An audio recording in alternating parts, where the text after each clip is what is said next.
Good morning. On the 13th Sunday after Trinity, the readings are Matthew 16:21 to the end and Romans 12:9 to the end. A magician's trick on television the other day was accompanied by the comment that he must have used mirrors to pull it off so well. What seemed to go one way actually was going in another direction, and certain items were hidden and simply reflected. They do it well, and the trick is most convincing. But it's true that looking in a mirror, whether you are aware of it or not, can put you on the wrong track completely. If you've ever tried to cut your own hair using the mirror, for instance, you may know what I mean. Today's theme is a bit like that. Last week, we looked at the passage from Matthew chapter 16 that comes just before the one we are reading today. That was when Peter declared that Jesus was the Christ, the Messiah, the one whom the prophets had spoken about, and who was the Son of God. Jesus commended Peter for his statement, which was correct, and told him that he would be given the keys of the kingdom of heaven, and that his name would change from Simon to Peter, which means rock. On this rock, Jesus was to build his church, and even the gates of hell will not prevail against it. It must have been a very special moment for Peter to hear those astonishing words, full of hope and promise. Now, however, as we are reading on from verse 21, and Jesus begins to show his disciples that he must go to Jerusalem and finally be killed, we find Peter in a different mode, saying that Jesus' words about his suffering and death are utter nonsense and not what God would want. But Jesus will have none of that and tells Peter this in striking terms, saying that Peter should not be a stumbling block, setting his mind not on divine things, but on human things.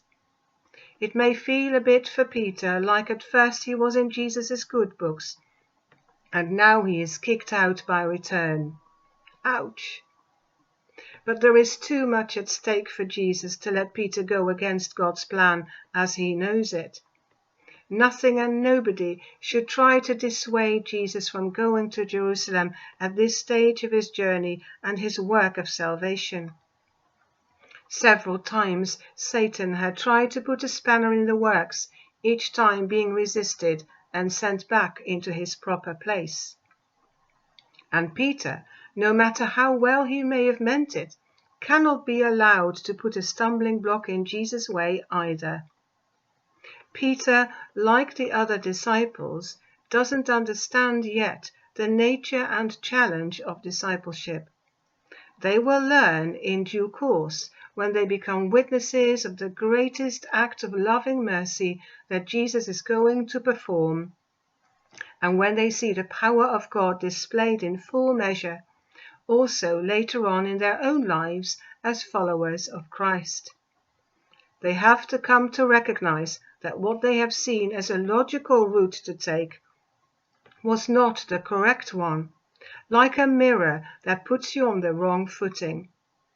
They are not going to march up to Jerusalem like a band of warriors, fight any resistance, and put Jesus on the throne as king. Jesus' journey into Jerusalem will be quite different and with an astonishing result.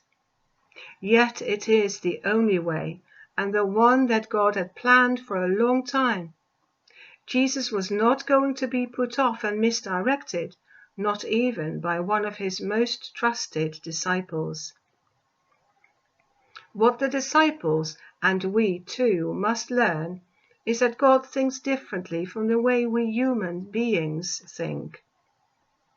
We may think we know the world from our own point of view, but God has a much wider scope of vision and thinks, to us perhaps, in upturned ways. However, God's way and his vision is the correct one.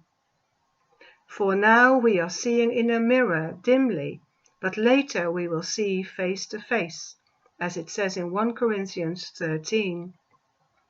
Now we know only in part, then we will know fully, even as we have been fully known. To follow Jesus means not clinging to our own wisdom, which is foolishness in God's eyes, but to let go into the loving hands of God. This may not be easy. In fact, taking up one's cross can be a painful business. But the promises that Jesus has made, and that have always been made good, never disappoint us. Indeed, those who want to save their life will lose it, and those who lose their life for Jesus' sake will find it. It's upside down, back to front, and yet it is the right way up in God's direction through Jesus. So let's take up our cross and follow him. Amen.